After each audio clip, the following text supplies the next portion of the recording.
अस्सलामुअलैकुम दोस्तों अब Saudi, Dubai, Qatar, Kuwait, Bahrain, Oman या फिर किसी भी मुल्क से इंडिया आने वाले लोगों के लिए एक बड़ी मुसीबत खड़ी हो गई है, क्योंकि अब किसी भी मुल्क से इंडिया आने वाले लोगों के लिए भारत सरकार ने एक नई गाइडलाइन जारी कर दी है, जिसमें अब किसी भी मुल्क से इंडिया आने वाले लोगों को सफर शुरू करने से 24 घंटे पहले एक फॉर्म भरना होगा, नहीं तो इंडिया आने के बाद आपको एयरपोर्ट से बाहर नहीं जाने दिया जाएगा। क्या है पूरी खबर आगे चलकर आपको बता रहा हूं, लेकिन उससे पहले सऊदी अरब की कुछ नई और बड़ी खबरें आपको बताना चाहता हूं, जिसमें सबसे पहले आज सऊदी अरब के अंदर होने वाले एक बहुत बड़े हादसे के बारे में आपको बताना चाहता हूं, जिसमें करीब 14 लोगों की मौत हो गई है। जिसमें बताया गया है कि सऊदी अरब के आरामको कंपनी का एक हेलीकॉप्टर दुर्घटनाग्रस्त हो जाने से यानी क्रैश हो जाने से उसमें बैठे कुल 14 लोगों की मौत हो गई है। इसके अलावा सऊदी वजारत दाखिला यानी सऊदी मिनिस्ट्री ऑफ इंटीरियर ने बताया है कि पिछले हफ्ते में एक बार फिर सऊदी अरब के अलग अलग जगहों से कुल 15,231 गैरकानूनी गैर मुल्कियों को पकड़ा गया है, जिसमें 7,589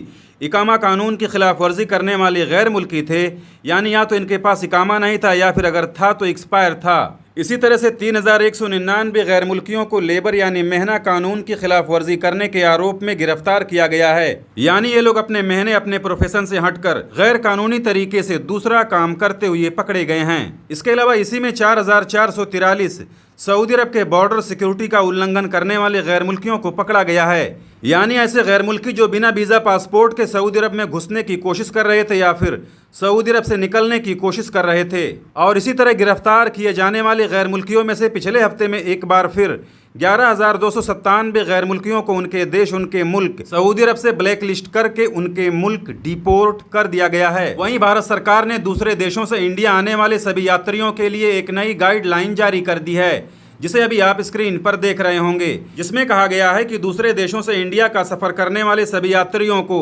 यात्रा शुरू करने से 24 घंटे पहले एयर सुविधा यानी सेल्फ डिक्लेरेशन फॉर्म भरना होगा, और ये फॉर्म ऑनलाइन भरने के साथ साथ उसकी एक कॉपी अपने पास भी रखनी होगी। और ऐसा इसलिए किया गया है क्योंकि अभी दुनिया के कई देशों में इबोला वायरस फैला हुआ है, और इसी को देखते हुए सऊदी हुकूमत ने भी 3 देशों के लोगों को सऊदी अरब आने पर पूरी तरह से रोक लगा रखी है, जिसके बारे में मैंने कल की वीडियो में आपको बताया हुआ है। तो अब भारत सरकार भी इबोला वायरस को लेकर चौकन्नी हो गई है।